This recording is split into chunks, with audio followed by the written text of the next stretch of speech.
The internet is underwater. If the ocean vanished for 1 minute, the modern world would suddenly look a lot less wireless. You would see long, deliberate lines crossing the seafloor between continents, thin cables landing on beaches, repair ships waiting for alarms. And you would realize that the internet is not floating in some abstract cloud. A huge part of it is lying on the bottom of the ocean. That matters because most people imagine global communication as something invisible and untethered.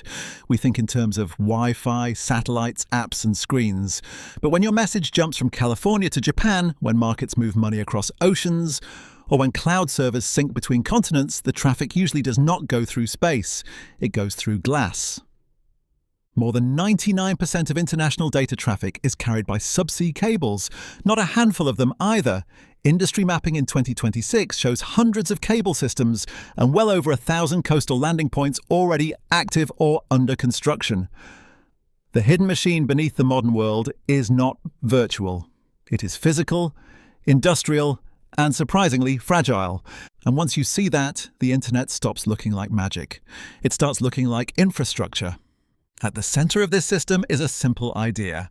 A subsea cable is basically a very long fiber optic connection laid across the ocean floor. Inside the protective layers are glass fibers carrying pulses of light that encode data. Emails, video calls, bank transfers, software updates, cloud backups, search queries, streaming video, all of it can be turned into light, pushed through fiber and sent across an ocean. The cable itself is not especially dramatic to look at. Near shore, where it faces anchors, currents and fishing activity, it is heavily protected and often buried under the seabed. Farther out in the deep ocean, it usually just rests on the seafloor because down there the bigger danger is often not ships but geology. These systems come ashore at landing stations, where the signal joins terrestrial networks and continues inland to data centers, exchanges and cities. That is how something as ordinary as refreshing a website can involve a path from your phone to a local network, to a backbone route, to a coastal landing point, across an ocean and back onto land somewhere else. This is also why satellites are not secretly doing most of the work. Satellites are real and important, especially for remote regions, ships, aircraft and emergency coverage, but they are not the main backbone of international internet traffic. Undersea fiber can move vastly more data, usually with lower latency and lower cost per bit. That is why the internet's global skeleton ended up underwater instead of in orbit. And that leads to the strange part. The most important communication system on Earth is hidden in a place almost nobody sees, and it breaks all the time. Over 200 cable faults are reported globally each year. Many of them are not dramatic acts of sabotage. They are mundane: fishing gear, dragged anchors, ordinary maritime activity in the wrong place at the wrong time. Historically, fishing and anchoring together have accounted for most external cable faults.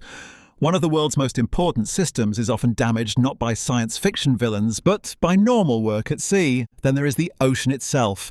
Earthquakes can snap multiple cables at once. Undersea landslides can drag and bury sections of cable. Sediment flows can rip through roots with surprising force. Storms can reshape shallower seabeds near coastlines. In deep water, the seafloor is not calm or simple. It is a landscape with canyons, slopes and hazards large enough to damage infrastructure spread across entire regions. So why does the internet not collapse every week? Because the system was built with redundancy. There are many cable routes, many landing points, and many ways to reroute traffic when a fault happens. In a well-connected country, a single cable break is usually more of a traffic management problem than an immediate catastrophe. Packets get redirected and operators work around the damage. But redundancy is not evenly distributed. Some islands, smaller countries and regional choke points are much more exposed. If a place depends on only a few major links, a cable cut can mean real disruption, not just a slightly slower internet connection. Payments can fail, cloud services can degrade, businesses can lose access to systems they depend on. And this is where the story becomes even more physical. When a cable breaks, the repair is not digital. Engineers do not just click restore. First, the fault has to be located. Shore-based equipment can detect that a line is down and estimate where the break occurred.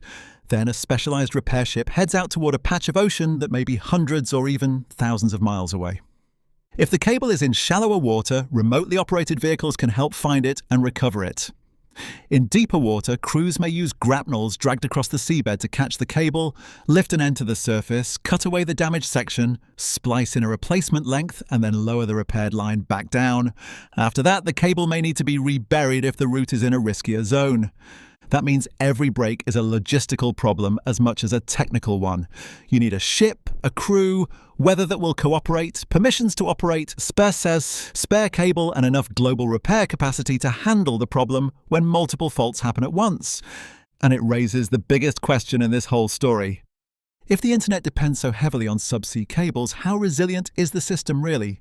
The honest answer is mixed. It is stronger than the most alarming headlines suggest because the network has a lot of redundancy and because breaks are common enough that operators already know how to respond. A single broken cable is usually not the end of anything, but it is also more vulnerable than the word cloud makes people assume. Governments and industry groups are now treating cable resilience as a strategic issue, not just a maintenance issue. The concern is not only accidental damage, it is also what happens when essential routes become geopolitical pressure points, when repair delays stretch too long, or when critical regions discover that their backup paths are not as strong as they looked on paper. In other words, the internet is robust, but not invincible. It survives because people keep building more routes, protecting shallow sections, monitoring faults, and sending ships out to stitch the system back together again. That may be the most important thing this topic reveals. The digital world is not replacing the physical world. It is sitting on top of it. The more advanced our lives become, the more they depend on hidden material systems. Cables, landing stations, data centers, power grids, logistics chains, and maintenance crews. The internet feels weightless only because somebody else is carrying the weight. And once you understand that, every cloud starts to look like a building, every message starts to look like a route, and every wireless moment starts to look a little more wired than it first appears. If you want the next layer of this story, the natural place to go is not the ocean floor. It is the data center, where the cloud stops sounding like weather and starts sounding like electricity, heat, and industrial scale.